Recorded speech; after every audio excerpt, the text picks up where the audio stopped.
lines for the truck, like I mentioned, we're going with AN lines from the master cylinder down to like the frame area.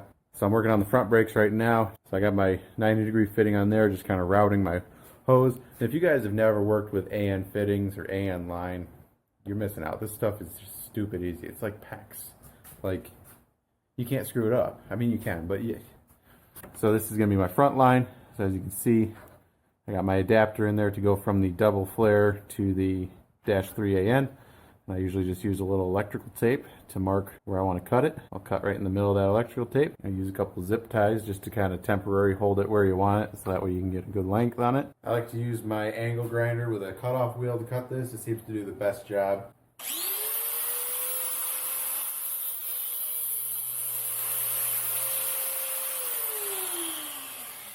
So these fittings, they're a 3-piece fitting. It's basically just a compression fitting.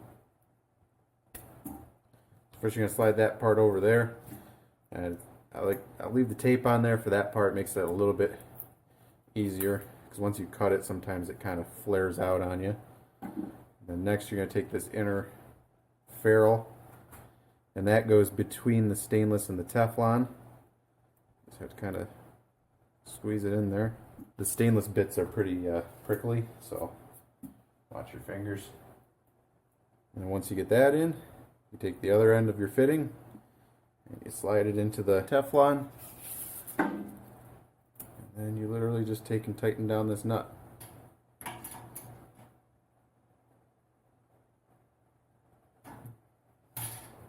You don't want to go too crazy there, especially on these little fittings, but you want it to be tight enough that it's gonna seal. And we are using all steel fittings for this because it's a brake application. Now that's in there, it ain't going anywhere. So before you go and install it, it's a good idea to blow it out because there's a good chance you got some debris in there. So shop air, I like to blow it out both directions just to be extra safe.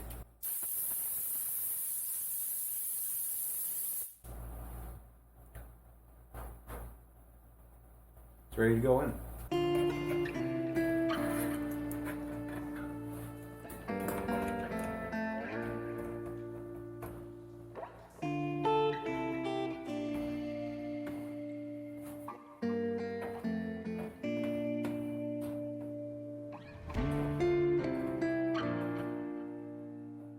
Alright, so we got all of our brake lines done. The whole brake system is currently plumbed. See, they both come off there. This is your front brakes, this is your rear brakes. And these adapters I all got from Summit Racing. And they basically adapt from the double flare to -3AN. So we got them nicely run down. The front brake comes right here. Again, another one of those adapters. You can see our rear line comes down through the engine mount here, through another adapter, and then into some nickel copper line and back to the back of the truck. And this adapter is kind of cool. I found that on inlinetube.com, and it's basically like a bulkhead fitting that has -3AN on one end, and then this 3/16 tube double flare on the other end. And it even comes with this nice bracket here, well done tab, that this all fits right in. So that worked out really well for us. And the whole brake system is filled and bled, no leaks, so it's kind of fully bled. I broke off a bleeder on the passenger side, but really I didn't have anything apart over there, just on this side, so like, I don't know. Pedal feels pretty good, so yeah, brake system's done, unless I want to go through the trouble of trying to get that bleeder out. Oh my goodness, oh my goodness. You guys escaping? Back inside. Hey, you don't have shoes on. Come on. If you find your boots, you can come out. They're outside. Okay, well go find your boots inside then. Alright, so we got the fuel system bled, we got fuel in both filters. Got it running out, got the lines flushed out. We're ready to fire it up. Kind of excited, kind of nervous all at the same time. We got the ECM kind of temporarily wired up, at least what we need from it. So let's see what happens.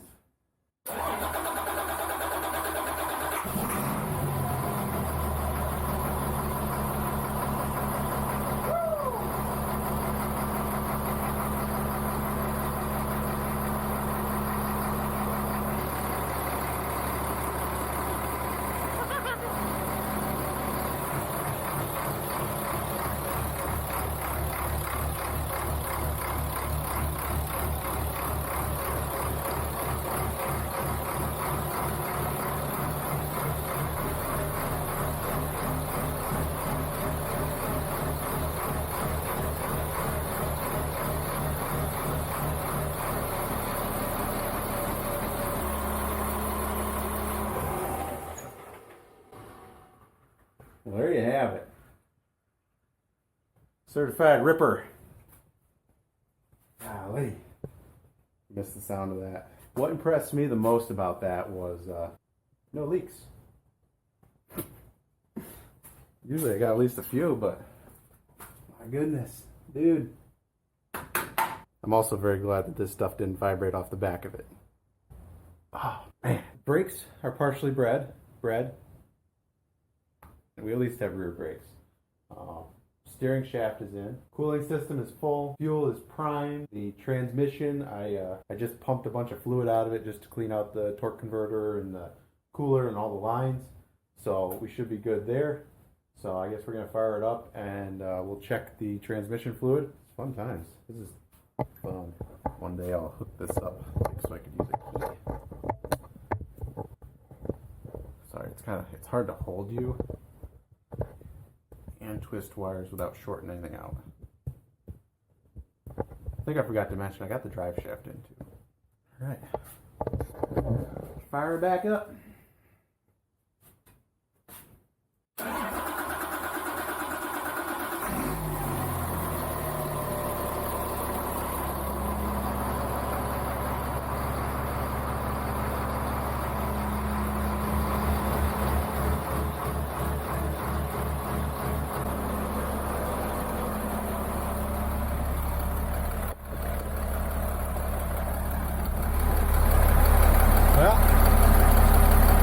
We have brakes and steering, and that's it.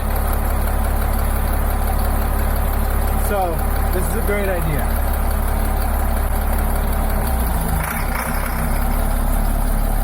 She goes into gear pretty hard without a trans controller.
Trying to think of what else to say to myself. I should have wrote a script.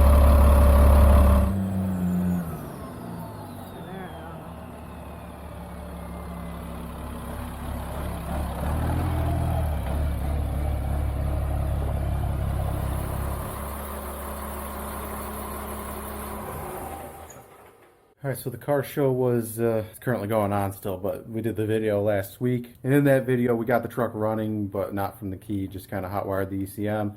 And I usually always get a lot of questions when I do that kind of stuff. You're like, hey, what do you need to make the engine run and that kind of stuff.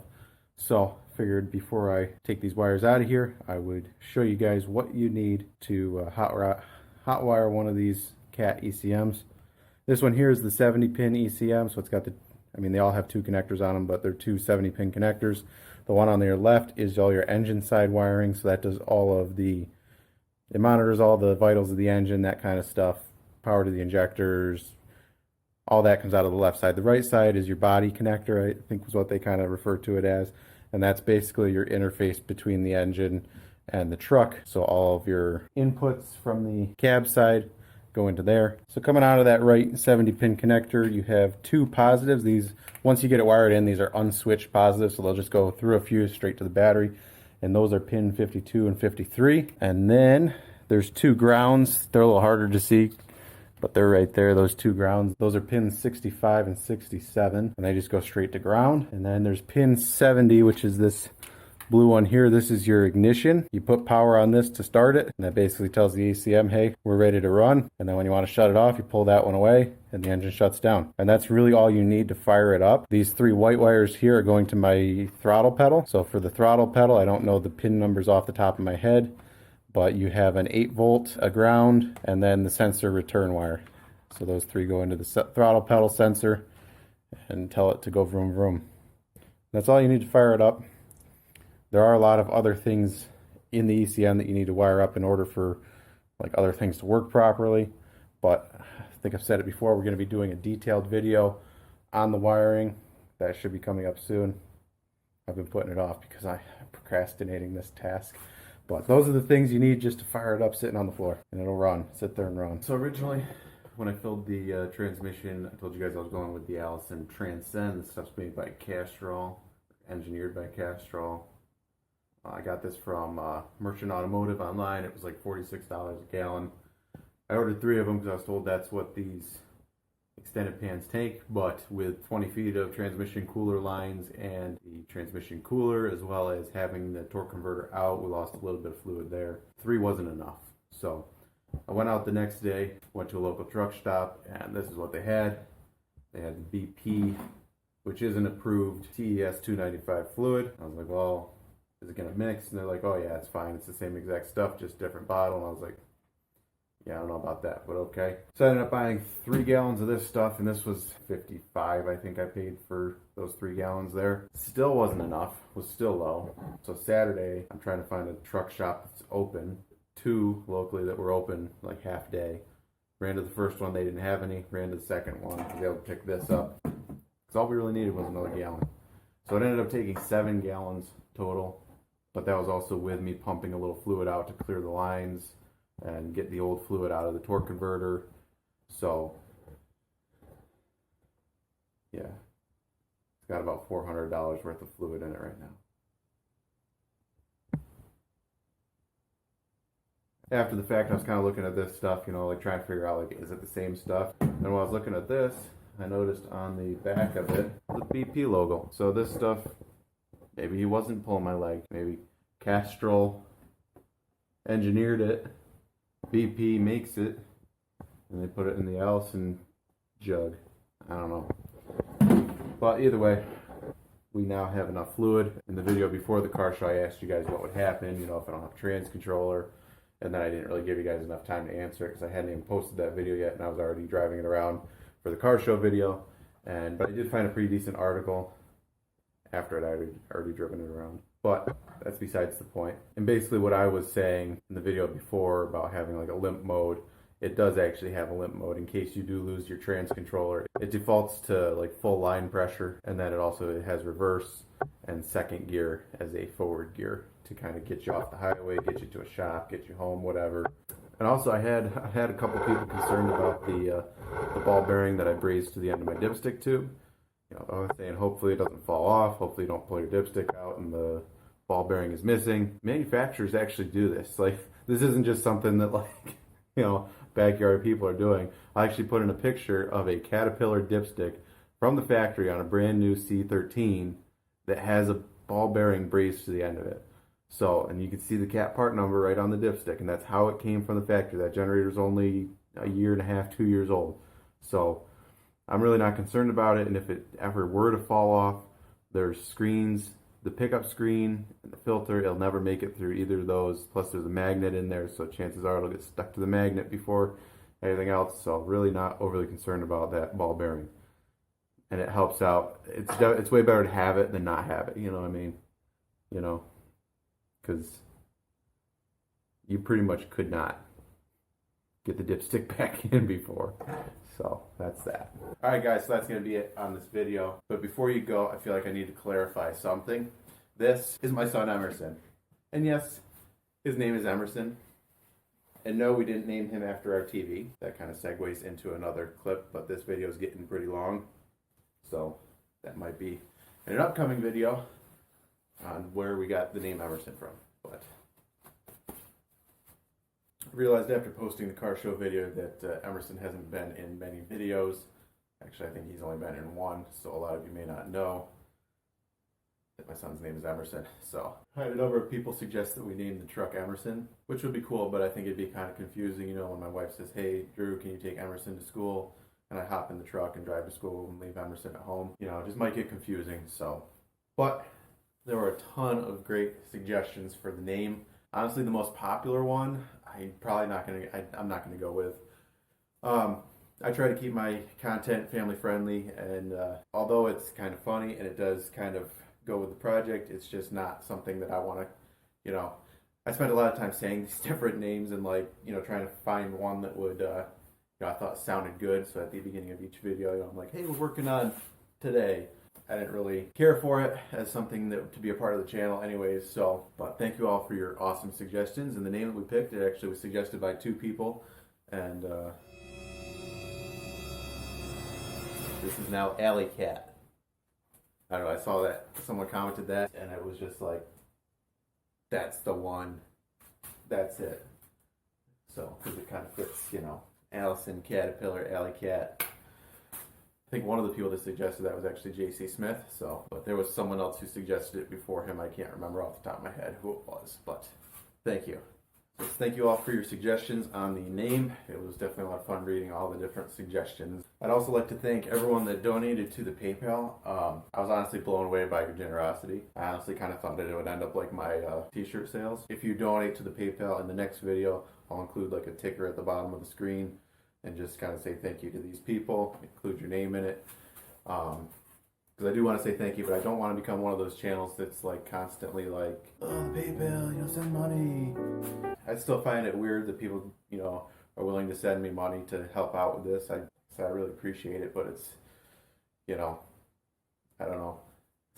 I feel really weird about it. So to avoid becoming that channel who's constantly like talking about the ways that they're enabling themselves to do these types of things, I'm just going to put a ticker at the bottom. If you don't want your name to be displayed on the video, you can donate anonymously. It still shows me your PayPal username just so you're aware. But anyways, that's going to be it for this video. Yeah, we got the truck running for the car show. Did a couple of hot laps out there in the driveway. It's definitely cool to hear the truck run again, see it drive. We had no leaks, which was just awesome. But now we are heading on to the next part of this build, a part that I've been putting off.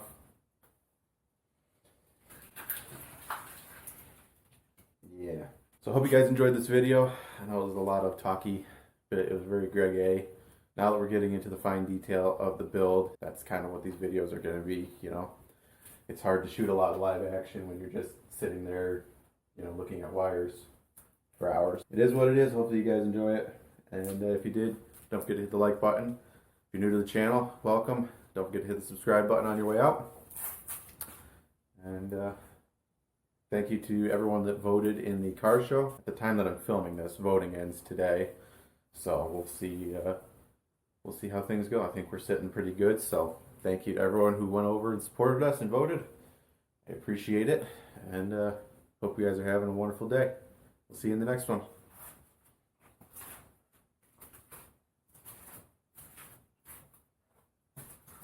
Why are you following me? You're like one of my children.